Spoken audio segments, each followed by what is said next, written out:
बिस्मिल्लाहिर्रहमानिर्रहीम। अस्सलाम वालेकुम नाज़रीन, आप यूट्यूब चैनल देख रहे हैं।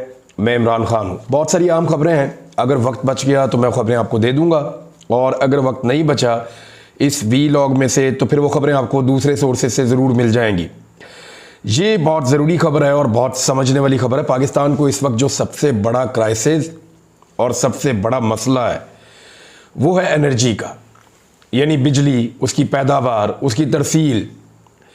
बिजली में दो तीन चीज़ें हमें हमेशा याद रखनी पड़ेंगी। एक, कोई मुल्क कितनी बिजली पैदा कर सकता है, नंबर एक। नंबर दो, उसको कितनी बिजली की ज़रूरत है। नंबर तीन, वो कितनी बिजली लोगों तक पहुंचा सकता है। ये तीन चीज़ें बहुत इंपॉर्टेंट होती हैं बिजली की प्रोडक्शन के हवाले से और उसको पहुंचाने के हवाले से।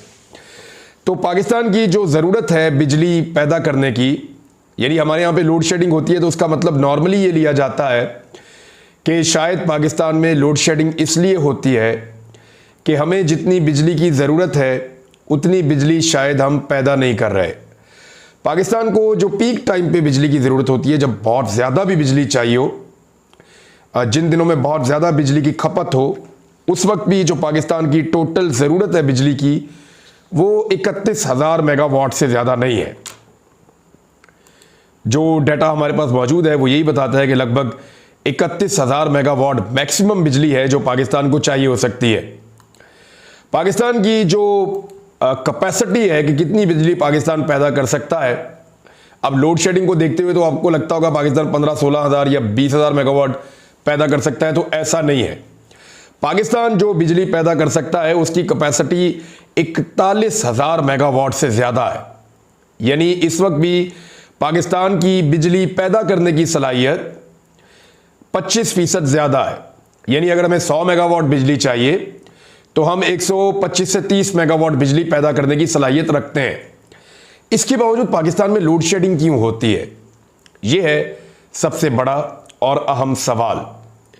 पाकिस्तान में लोड शेडिंग इसलिए होती है, उसकी एक सिंपल और बड़ी वजह यह है कि हमारे पास बिजली को पहुंचाने का जरिया नहीं है, तरसील का निज़ाम, जिनको आप कहते हैं ग्रिड स्टेशन हैं, उनके साथ ट्रांसमिशन लाइंस हैं, ट्रांसफार्मर्स हैं। ये बिजली को पहुंचाने का पूरा एक निज़ाम होता है।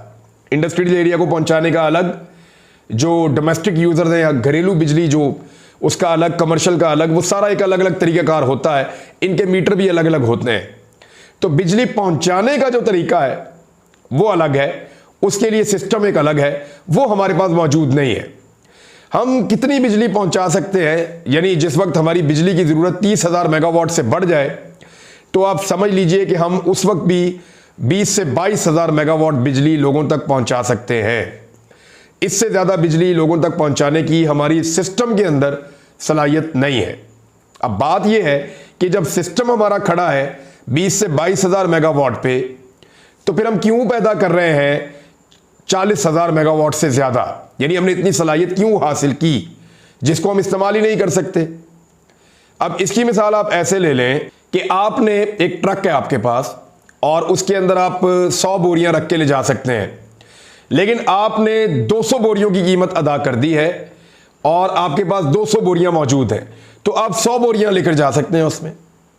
तो बाकी जो 100 बोरियां हैं वो फिर आपने क्यों ली जब आप उसको ट्रांसपोर्ट ही नहीं कर सकते अपने घर तक, या उसको आप ले जा ही नहीं सकते। मैंने ये सिंपल किया है, और भी बहुत सारी मिसालें हो सकती हैं। तो पाकिस्तान की जो बिजली पैदा करने की सलाहियत है वो है लगभग 41,000 मेगावाट से ज़्यादा पाकिस्तान पैदा कर सकता है। और पीक टाइम पे पाकिस्तान की जो बिजली की ज़्यादा से ज़्यादा ज़रूरत है वो है 31,000 मेगावाट, और पाकिस्तान की जो बिजली फराहम करने की सलाहियत है, पहुंचाने की सलाहियत है, वो है सिर्फ और सिर्फ 22,000 मेगावाट। तो एक तो है ये बड़ा मसला पाकिस्तान का। दूसरा मसला ये है कि हमने जब इतने सारे कारखाने फिर हमें लगाने की ज़रूरत क्या थी जब हमें बिजली की ज़रूरत कम है, हमने ज़्यादा बिजली क्यों हासिल कर ली।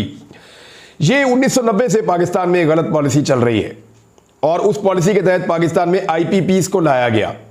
IPP कहते हैं जी इंडिपेंडेंट पावर प्रोड्यूसर को। ये वो कारखाने होते हैं जो लाकर लगा दिए जाते हैं और इनके ज़रिए से बिजली पैदा की जाती है और नेशनल ग्रिड को दी जाती है। यानी ये प्राइवेट कंपनीज हैं पाकिस्तान में, ये बहुत बड़ी तादाद में कंपनीज काम कर रही हैं। मेरे पास इनका डाटा मौजूद है, मुख्तलिफ लिस्टें हैं ये जो लिस्ट मेरे पास खुली हुई, इसमें कोई 90 के करीब नाम लिखे हुए हैं मुख्तलिफ IPPs के, और ये पाकिस्तान में बिजली धड़ाधड़ पैदा कर सकते हैं, पाकिस्तान की ज़रूरत से ज़्यादा पैदा कर सकते हैं, पाकिस्तान की हुकूमत को दे सकते हैं। अब पाकिस्तान की हुकूमत आगे उन्हें किस तरह डिस्ट्रीब्यूट करती है एक अलग चीज़ है। अच्छा, IPPs के पास जब हमने मुआहदे किए तो सलाहियत इनकी बिजली पैदा करने की जो बताई गई वो कुछ और है, और जो इनसे बिजली हम खरीदते हैं वो कुछ और है। यानी हमने जब इनके साथ मुआहदे किए तो हमने इनके साथ तय कर लिया, मिसाल के तौर पे एक IPP आया और उस प्रोड्यूसर ने आकर कहा जी मैं 100 मेगावाट बिजली पैदा कर सकता हूं, तो आपने उससे कहा जी ठीक है, आप 100 मेगावाट बिजली पैदा करने का कारखाना लगा दें।